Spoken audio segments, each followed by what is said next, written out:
감사하며 기도하옵나이다. 아멘. 여러분, 제가 조국 교회에서 사역할 때였습니다. 제가 목회 초보자일 때 청년이던 그 여청년이 결혼해서 집사가 되어 전화가 왔습니다. 자기 시어머니 권사님이 제가 있는 안양 쪽으로 이사를 갔는데 신천지에 빠져 있으니 꼭 한 번만이라도 만나서 설득을 해달라는 것입니다. 물론 그 권사님도 제가 잘 알고 있는 권사님이었습니다. 며느리 집사의 부탁을 받고 또 그 부탁이 아니더라도 한 번 만나보고 싶었습니다. 그렇게 해서 그 권사님을 만났는데 제가 너무나 놀랐습니다. 제가 놀란 것은 그 권사님의 놀라운 변화였습니다. 그분은 자기가 믿는 것에 대한 너무나 분명한 확신이 있었습니다. 그분은 자기가 무엇을 믿고 있는지 정확하게 진술했습니다. 그리고 세상이 나를 이단에 빠졌다, 조롱한다 해도 내가 믿는 이것을 진리로 확신하기 때문에 내가 믿는 진리를 위해 모든 것을 포기할 각오가 되어 있었습니다. 심지어는 가정까지 포기할 각오까지 되어 있었습니다. 설득에 실패하고 돌아오면서 많은 생각을 했습니다. 저들의 믿음과 저들의 열성에 대하여 곰곰이 생각해 보았습니다. 곰곰이 생각해 보고 오늘 저들의 신앙과 우리가 이단이라고 말하는 저들의 신앙과 우리 교우들의 신앙을 비교해 보니 이런 생각이 들었습니다. 우리가 가짜라고 말하는 저들이 진짜 같고 진짜인 우리가 가짜 같다는 슬픈 생각이 들었습니다. 사랑하는 여러분, 오늘 이 아침에 단도직입적으로 여러분에게 묻고 싶습니다. 여러분의 믿음은 안전하십니까? 또한 여러분은 여러분이 무엇을 믿고 있는지 정확하게 진술할 수 있습니다. 그리고 정직하게, 정말 정직하게 말해서 내가 믿고 있는 이 믿음이 참 진리이기에 내가 믿는 이 믿음에 여러분의 인생을 얼마나 걸 수 있겠습니까? 제가 목회를 하면서 가슴 아픈 것 중에 하나가 많은 교인들이 신앙생활을 너무 피상적으로 한다는 것입니다. 예를 들면 오직 의인은 믿음으로 말미암아 살리라 할 때 그 믿음이라는 것이 구체적으로 무엇을 의미하는 것인가에 대하여 깊은 생각을 하지 않습니다. 우리가 믿음은, 우리에게 믿음이란 것은 우리가 인생을 살아갈 때 오직 유일한 길이요 진리요 생명인데 그와 같이 소중한 믿음을 깊이 생각하지 않는다는 것입니다. 그렇기 때문에 많은 교인들이 내가 무엇을 믿고 있는지 정확하게 진술하지 못합니다.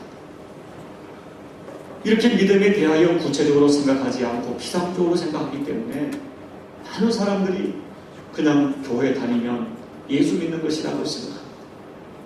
그리고 내가 교회를 다니고 하나님이 계시다는 것을 인정하기 때문에 더 나아가서 내가 교회 집사가 되고 장로가 되고 목사가 되어 봉사하기 때문에 마땅히 구원을 받았을 것이라고 생각을 합니다. 그것은 매우 위험한 생각입니다. 과연 오직 의인은 믿음으로 말미암아 살리라 했을 때 그 믿음이 그냥 교회 다니고 교회 봉사 좀 하고 하나님이 계시다는 것을 인정하고 사는 정도를 의미하는 것일까요? 그것이 오직이라고 오직을 강조하는 믿음의 의미일까요? 저는 절대 그렇게 생각하지 않습니다. 여러분, 믿음이라는 것은 그렇게 쉽고 가벼운 것이 아닙니다. 믿음은 그냥 하나님의 존재를 인정하고 교회 다니고 봉사하는 그것을 의미하는 것이 아닙니다. 여러분, 교회 생활이 믿음은 아닙니다. 여러분, 교회 생활이 우리 믿음 생활에 정말 소중한 요소지만 교회 생활 자체가 바로 믿음 생활이라고 말할 수는 없습니다. 믿음은 하나님이 내 인생의 주인 되심을 인정하고 고백하는 것을 또한 단순히 마음으로만 시인하고 입으로 고백하는 것에서 끝나지 않고 실제로 하나님이 내 인생의 주인 되는 삶을 살아가는 것을 말합니다. 오직 의인은 믿음으로 살아야 한다.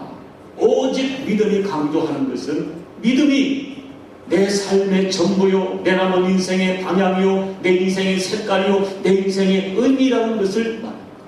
그렇기 때문에 여러분, 믿음은 그렇게 쉽고 가벼운 것이 아닙니다. 주님이 오죽하면 내가 말세에 믿는 자를 보겠느냐 말씀하셨겠습니까? 믿음을 쉽게 생각해서 주일날 교회 꼬박꼬박 출석하고 직분을 맡아 교회 봉사하는 것 정도로 생각하는 것은 스스로 속고 있는 것입니다. 그렇기 때문에 우리가 평생을 교회 다녀도 믿음의 증거가 나타나지 않습니다. 하나님께서 믿는 자에게 약속한 모든 구원과 복의 역사가 나타나지 않는 것입니다. 여러분, 성경에 기록된 믿음의, 우리 성경을 잠깐 보면 성경에 기록된 믿음의 사람들이 인간적인 약점과 허물이 없는 것은 아니었습니다. 그럼에도 불구하고 그들은 분명한 믿음의 삶을 살았습니다. 예를 들면 하나님께서 믿음의 조상 아브라함에게 너 오직 믿음으로 살 것을 요구했을 때 아브라함은 어디로 가야 할지 모르면서 오직 믿음으로 70년 정들었던 고향 땅을 무조건 떠났습니다. 하나님께서 내 아들을 바치라 했을 때 오직 믿음으로 엑스에 낳은 아들 이삭을 하나님께 제물로 드렸습니다. 사도 바울은 예수를 만나자 오직 믿음으로 세상에 보장된 모든 것을 버리고 고난의 전도자의 생애를 선택했습니다. 초대교회 교우들은 오직 믿음 때문에 수없이 매를 맞고 버림을 당하고 십자가를 졌습니다. 이 성경에 기록된 수많은 사람들은 믿음이 뭐냐? 그들이 살아가는 삶의 이유였습니다. 그들은 그들의 믿음에 생명을 걸었습니다. 성경에 기록된 믿음의 선배들에게 있어서 믿음이라는 것은 그들이 살아가는 삶의 절대 이유였습니다. 그들이 살아가는 삶의 방향이었고 그들의 인생을 엮어가는 주된 색깔이 믿음이었습니다. 그렇다면 여러분은 믿음으로 살아가고 있다고 자신할 수 있겠습니까? 사랑하는 여러분, 좀 이 아침에 무거운 이야기가 되었는지는 모르지만 이 말은 진실입니다. 여러분, 하나님은 너무나 정확하고 너무나 분명하게 말씀합니다. 너무나 정확하게 우리를 바라보시고 그 주님이 하박국서에서 말씀합니다. 세상은 제 길을 갈 것이다. 때로 세상 길에 번성이 있는 것처럼 보이기도 할 것이다. 그러나 그들은 반드시 망하고 그들의 종말은 반드시 이룰 것이다. 그러나 의인은 끝까지 그가 믿는 믿음으로 살아야 한다. 요청하셨어요. 여러분, 오직 믿음으로 이란 말은 오직 예수, 오직 믿음이라는 말은 믿음 외에는 다른 길이 없다는 단정적인 표현입니다. 오직 의인은 믿음으로 살아야 한다. 여러분, 그렇다면 이토록 하나님이 강조하시는 믿음이란 구체적으로 무엇일까요? 우리가 그렇게 많이 사용하는 믿음으로 살아간다는 말은 정확하게 무엇을 말하는 것일까요?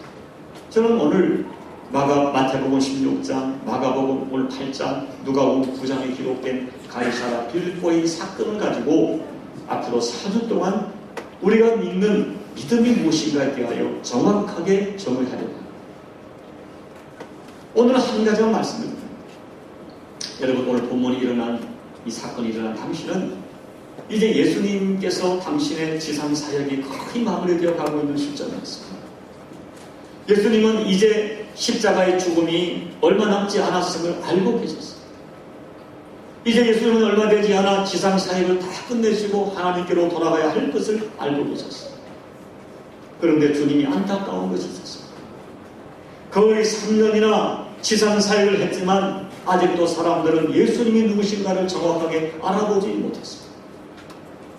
솔직히 사람들이 예수님 주변에 모여드는 이유는 전부 다 육체적인 이유 때문이었습니다. 그들은 정확하게 예수님이 일으키는 놀라운 기적 때문에 예수께 몰려들었습니다. 저들은 예수님이 일으키는 기적에 놀랐고 그 기적이 가져주는 혜택에 환호했습니다. 그리고 끊임없이 예수님께 기적을 요구하며 몰려들었습니다.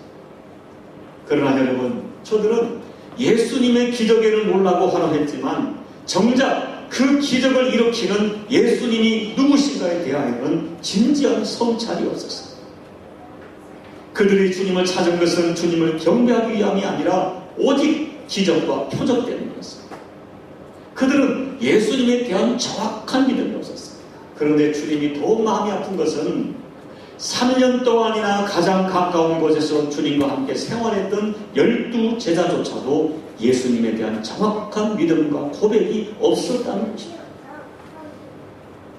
여러분, 우리가 다시 한번 지나간 마가복음의 일장을 쭉 훑어보면 이 3년 동안 예수님이 보여주었던 일들은 정상적인 사람이 결코 할 수 없는 경이로운 것들이었습니다. 예수님 만나 태어날 때부터 안전명이었던 사람이 예수님의 말씀 한마디에 벌떡 일어나 걸었습니다. 눈먼 자의 눈을 뜨게 하셨고 벙어리 된 자의 입을 열어주셨습니다. 38년 동안 흐르던 여인의 혈류봉의 근원이 즉시 말라버렸습니다. 썩어 문드러졌던 불능병의 뿌리를 뽑아 온전케 하셨습니다. 한마디로 예수님 앞에 모여든 모든 질병들이 뿌리가 뽑히고 말았습니다. 또한 주님의 말씀 앞에 자연이 복종하였습니다. 바다와 풍랑이 순종하였습니다. 예수님은 바다 위를 마른 강처럼 걸으셨습니다. 바닷속의 물고기까지 주님은 움직이셨습니다. 한 무화과나무를 저주하자 무화과나무가 즉시 말라 죽고 말았습니다. 또한 귀신들이 예수께 복종했습니다. 귀신들이 ముందు 예수가 하죠. 두려워 떨었습니다. 그리고 예수님의 말 한마디에 귀신들이 즉시 귀신 들렸던 사람에게서 떠나고 온전한 사람으로 치유되었습니다. 그리고 주님은 죽음까지 정복하셨습니다. 죽음은 인간이 결코 정복할 수 없는 인간의 영역이 아니었습니다. 하나님의 영역, 신의 고유 영역이었습니다. 그러나 죽었던 야이로의 딸이 예수님이 달리덕금 하시니까 주님의 음성을 듣고 발떡 일어나 죽은 지 나흘이나 된 베드로 나사로, 이미 육신에 썩어있던 나사로조차도 나사로야 나오느라 말씀하니까 즉시 순종하며 무덤 문을 열고 나왔습니다. 여러분, 한마디로 예수님의 3년의 공생에는 경이로운 그 자체였습니다. 사람들은 놀랐습니다. 구름처럼 몰려들었습니다. 사람들은 예수님의 옷자락이라도 만지고 싶어 했습니다. 그러나 여러분, 중요한 것은 사람들은 이런 기적을 일으키는 예수께 관심이 없었습니다. 기적 그 자체에 사람들은 환호했습니다. 예수님은 왜 사람들이 자기에게 몰려드는지 정확하게 알고 있었습니다. 인간이라면 도저히 일으킬 수 없는 이런 기적을 일으키는 이분은 누구신가?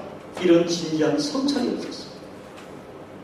만약에 저들이 조금만 진지한 관심을 가졌다면 예수님이 지금 일으키는 이 기적들은 단순한 기적이 아니라 구약에 예고된, 다시 말하면 구약 성경에 이미 예고된 메시아를 증거하는 표적이라는 것을 금방 알 수 있었을 것입니다.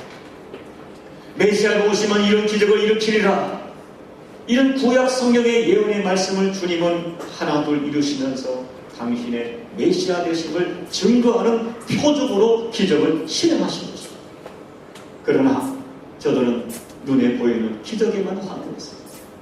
내 육신에 만져지고 느껴지는 기적에만 환호했습니다. 그리고 그 기적을 일으키는 예수님, 그 본질에 대해서는 주목하지 않았습니다. 정리하면 저들의 관심은 예수님이 아니라 예수님이 일으키는 기적, 신, 능력, 부여, 축복이었습니다. 그래서 그들은 자기들의 필요를 따라 자기들의 선입견으로, 야, 예수는 세례 요한 같아, 예수는 엘리야 같아, 예수는 에레미야 같은 선지자야, 그렇게 정의했습니다. 사랑하는 여러분, 드디어 주님이 물으십니다. 얘들아, 세상 사람들은 눈이 어두워 모른다고 치자. 그렇다면 너희는 나를 누구나 생각하느냐?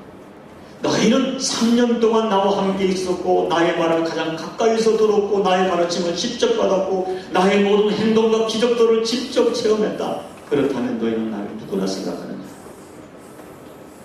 아마 본문에 기록되지 않았지만 약간의 침묵이 흘렀을 것입니다.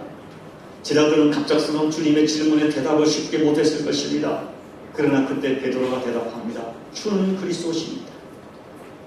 동일 사건을 다루는 마태복음은 좀 더 정확하게 표현하고 있는데요. 주는 그리스도시요 살아계신 하나님의 아들이시니이다. 그때 주님이 매우 기뻐하셨습니다. 그리고 베드로에게 복이 있다고 하셨습니다.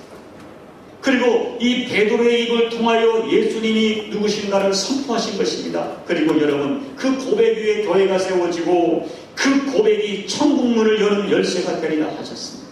그리고 여러분, 그때부터 이 고백은 모든 교회의 고백이 되었습니다.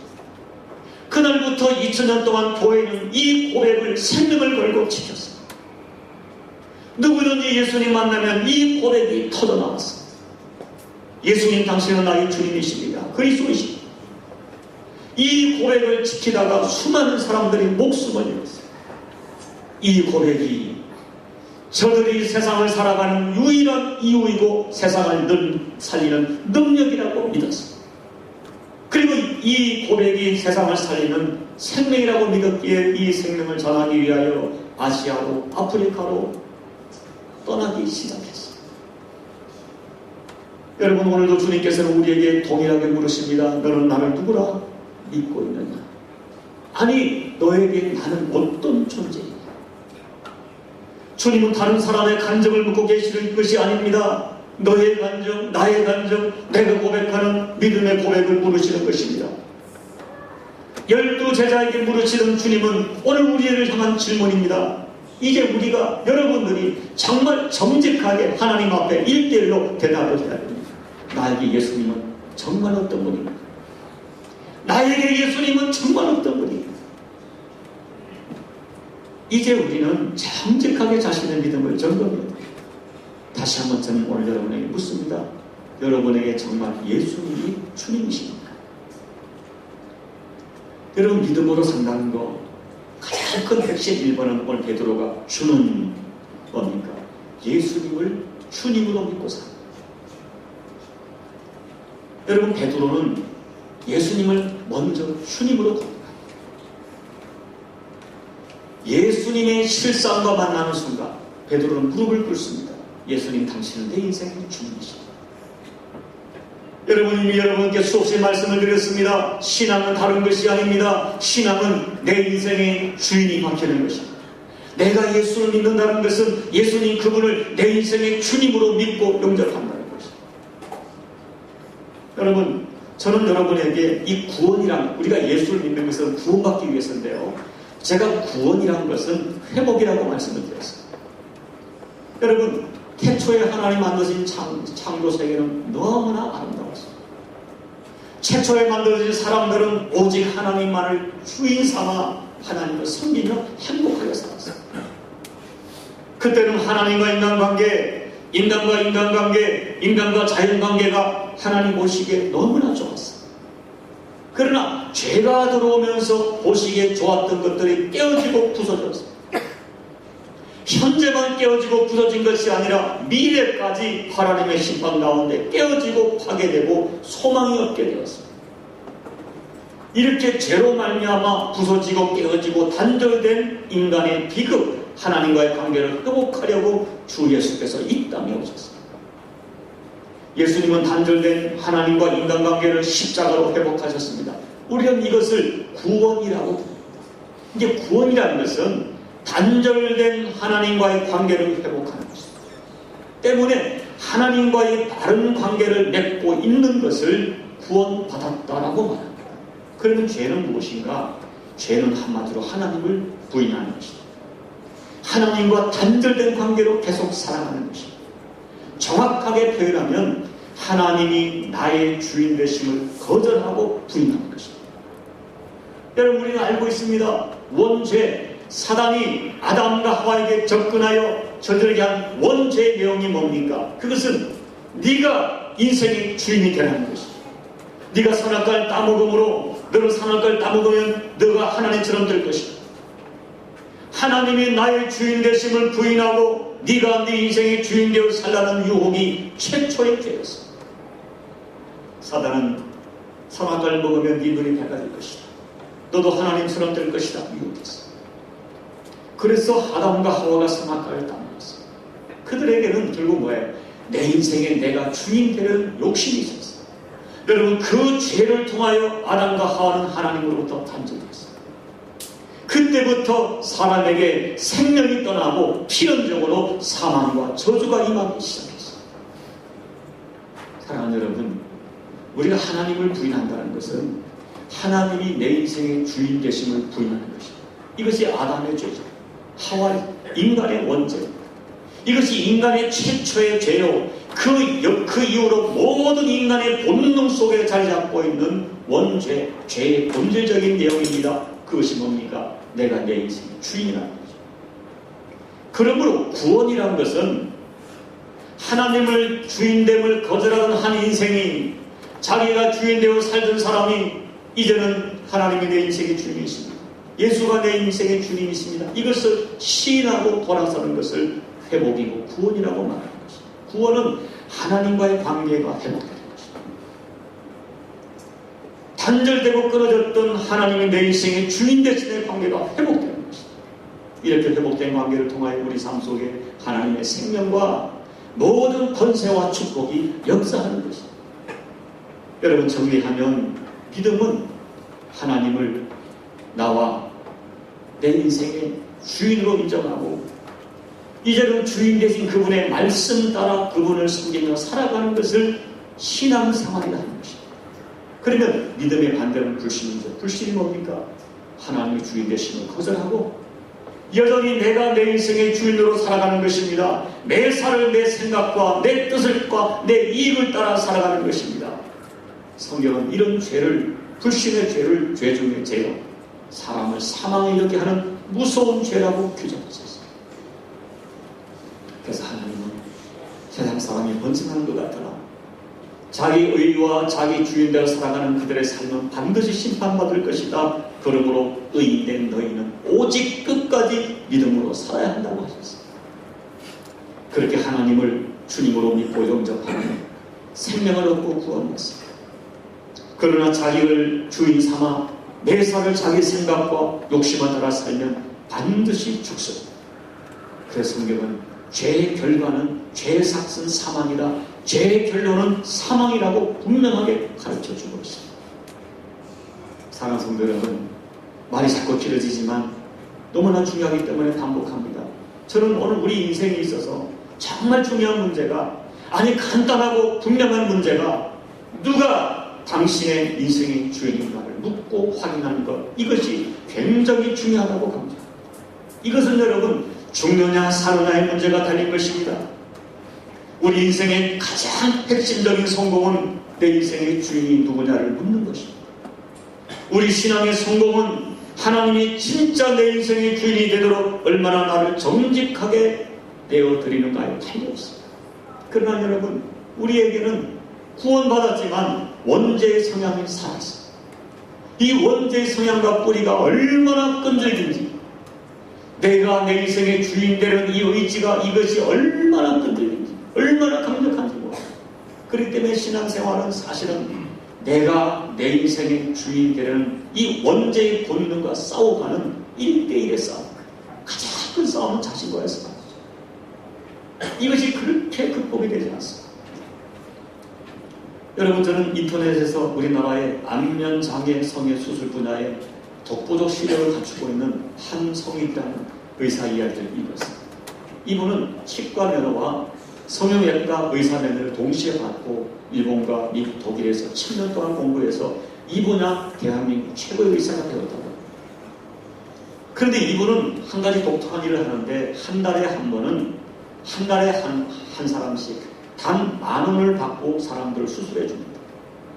암에 걸려 얼굴이 망가진 사람, 선천적인 기억이나 교통사고로 이 안면에 장애가 있는 사람, 누군가가 이 뿌린 황산으로 얼굴이 망가진 사람, 이 기구한 사회를 가지고 있으나 가난하여 자기 얼굴을 돌볼 수 없는 사람들을 한 달에 한 명씩 10,000원을 받고 수술하는데, 그 10,000원을 받는 것도 그 사람의 자존심을 세워주기 위해서 이 10,000원의 수술비를 받는 것이죠.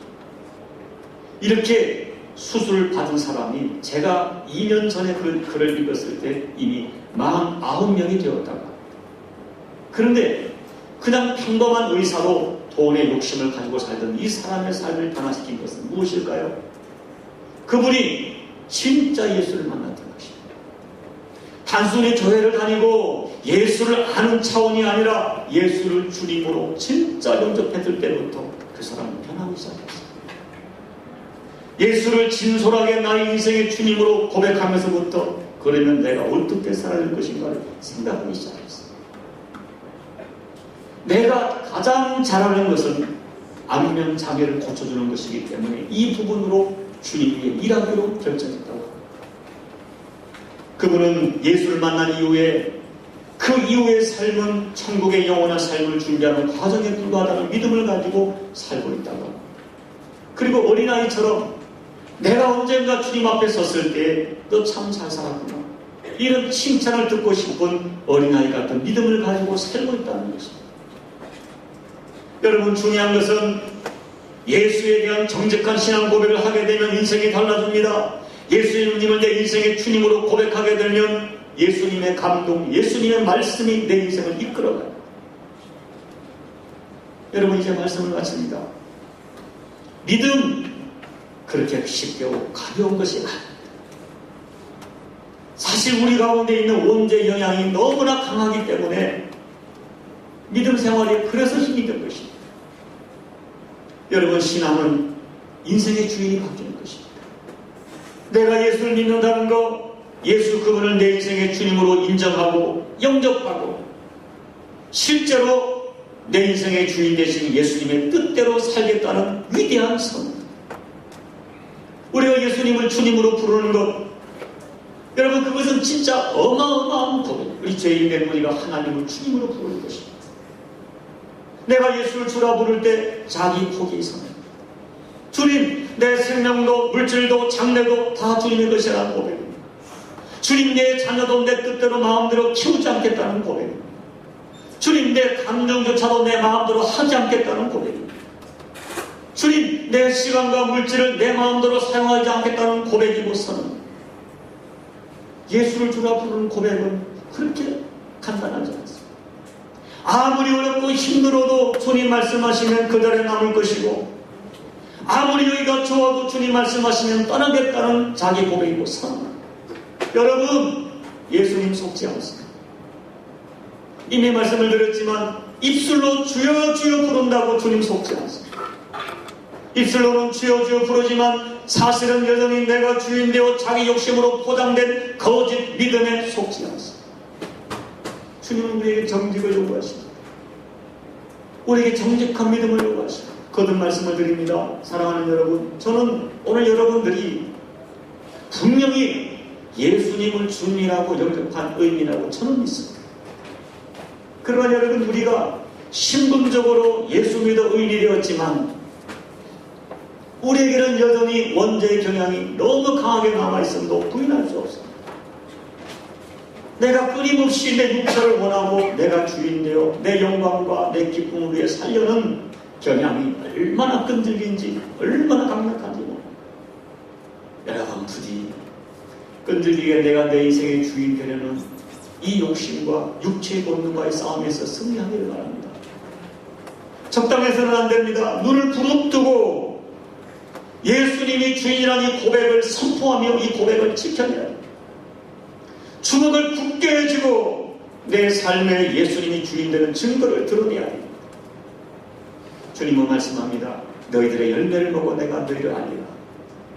주님의 말씀이 걸림이 되지 않기를. 여러분의 삶 속에 정말 예수가 주인 되신 믿음의 고백과 함께 삶의 증거를 드러내시다가 과연 주님이 여러분 인생의 주인 되어 여러분의 인생을 이끌어 가시는 그 축복을 허락받는 저와 여러분이 꼭 되시기를 살아계신 예수님의 이름으로 축복합니다. 기도드리겠습니다.